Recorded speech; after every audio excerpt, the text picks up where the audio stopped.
We know you have an ongoing feud with Ryan. Who? You know that guy. What's it gonna take for him to actually be BFFs with you? Well, I mean, in truth, there was a time in which we were. And that opportunity has passed. As everybody knows, Instagram had its way with our friendship. Any words for Ryan, seeing as the next time we talk to him, he will be seeing I this? have nothing to say to him. You're talking about who is the biggest asshole, it would be Deadpool. This sweater is destroyed. Destroyed. I'm gonna send it to Ryan Reynolds. And first you two little guys are gonna pee and poop all over it.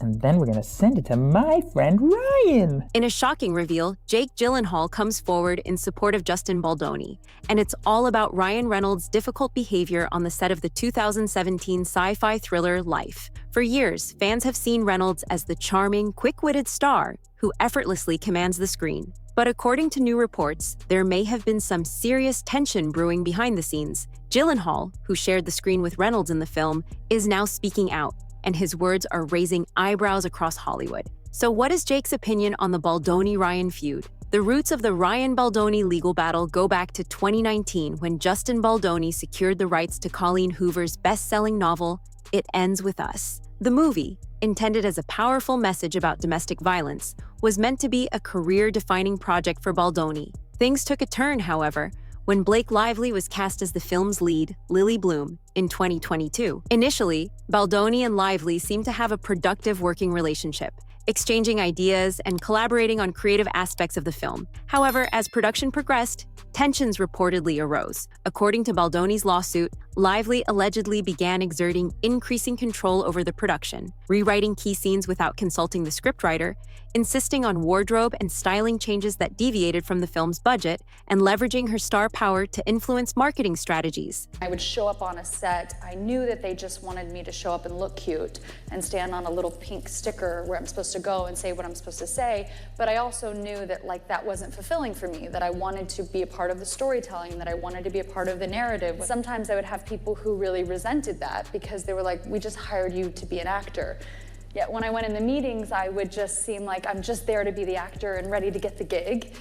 I wouldn't reveal that I actually need to have authorship in order to feel fulfilled. So I think that for them, sometimes that might have felt like a rug pull because you're like, you're trying to assert yourself into something that we didn't hire you to do.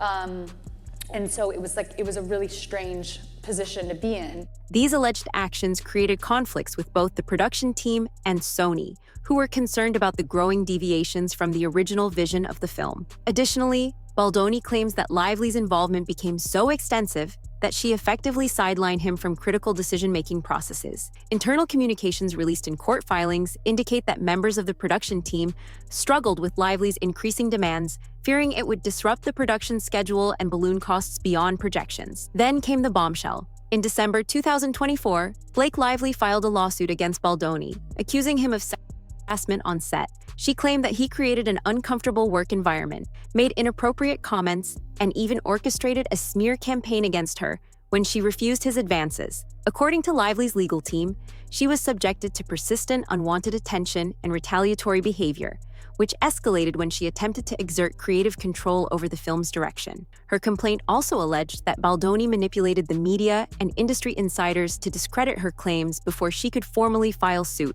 Baldoni and his production company, Wayfarer Studios, immediately fought back, filing a countersuit. His legal team alleges that Lively, along with her husband Ryan Reynolds and PR strategist Leslie Sloan, engaged in a coordinated effort to tarnish his reputation. Baldoni insists that Lively weaponized false claims to seize control of the movie and remove him from the public narrative. His lawsuit also accuses Lively of working closely with the New York Times to release a damaging exposé, allegedly filled with inaccuracies and manipulated evidence in order to paint him as the villain. In a statement, Baldoni's legal team claims to possess documentary proof, including messages and footage that directly contradict Lively's allegations and prove her campaign to destroy his career was premeditated. A turning point came when Baldoni released a series of text messages between him and Lively. These messages, which include casual conversations, jokes, and even invitations from Lively for Baldoni to meet in her trailer while she breastfed, challenge her allegations of discomfort. Some texts depict Lively expressing warmth and appreciation toward Baldoni, making it difficult to reconcile with her later claims of harassment. One of the most talked about messages was a 2 a.m. voice memo from Baldoni, apologizing profusely to Lively for an unspecified misunderstanding. While Lively's team has pointed to this message as evidence of guilt, Baldoni's supporters argue that it portrays him as a man attempting to appease a more powerful co-star rather than an aggressor. The voice memo allegedly reveals Baldoni expressing regret over how she felt, rather than admitting to any misconduct. Meanwhile, Baldoni claims that Reynolds personally intervened in an attempt to blacklist him from the industry. According to Baldoni's legal team, Reynolds called his agent and referred to him as a sexual predator, a label that could be career-ending in Hollywood. Internal emails and legal filings indicate that this intervention was a direct effort to ensure Baldoni was removed from future projects and discredited in the public eye. The situation escalated when Baldoni discovered that negative stories about him were allegedly being strategically planted in entertainment media by Lively's PR team, furthering the narrative that he was problematic on set.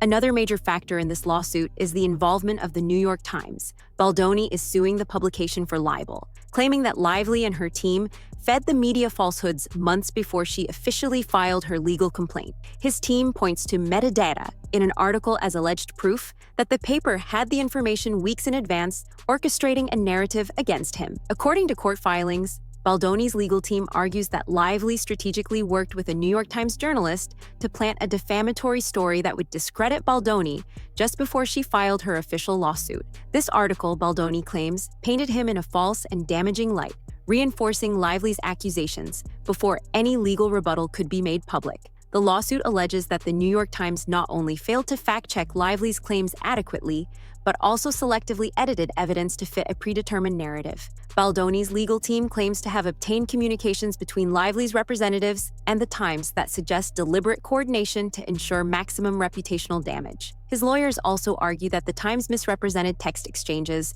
omitting key context that would have painted a different picture of the alleged misconduct. The Times has denied these claims, calling Baldoni's accusations inaccurate and unsubstantiated. In a public statement, a spokesperson for the newspaper stated that their reporting was based on rigorous journalistic standards and was not influenced by any external parties. However, the legal battle is set to uncover more details about possible media bias and celebrity influence in shaping public perception. If Baldoni's team successfully proves collusion, it could have significant implications for media ethics and the accountability of powerful entertainment figures in using the press to their advantage. With court proceedings underway, both sides are preparing for a legal showdown. Baldoni is suing for defamation, invasion of privacy, and civil extortion, seeking over $400 million in damages from Lively, Reynolds, and their associates. His lawsuit claims that the reputational damage caused by the allegations has resulted in the loss of multiple professional opportunities, including film deals and endorsement partnerships. Baldoni's legal team argues that Lively's accusations were not only false, but also strategically timed to align with the release of the film, ensuring maximum public impact and harm to his career. Meanwhile, Lively continues to stand by her claims, arguing that Baldoni's legal and PR strategy is nothing more than a DARVO, deny, attack, reverse victim, and offender tactic, a common manipulation method used by abusers to shift blame. Lively's legal team has also presented additional testimony from individuals on set who allegedly witnessed Baldoni's inappropriate behavior, further attempting to substantiate her claims. They argue that her lawsuit is not about professional disagreements, but about addressing an environment of misconduct that should not be tolerated in Hollywood. As the trial date approaches, legal experts predict that the case will have far-reaching implications for the entertainment industry, particularly in how allegations of misconduct are handled in high-profile productions. Both parties have reportedly amassed extensive documentation, video evidence, and witness testimonies to support their claims, making this one of the most closely watched celebrity lawsuits in recent history. This case is about more than just a Hollywood fallout. It raises important questions about power dynamics in the entertainment industry, the impact of social media on public perception, and how the legal system navigates high-profile allegations. Will the court side with Baldoni and see this as a career-ending smear campaign, or will Lively's claims hold up under scrutiny? Let us know in the comments what you think. Who is telling the truth? Make sure to like, subscribe, and hit the notification bell so you don't miss any updates on this ongoing legal battle.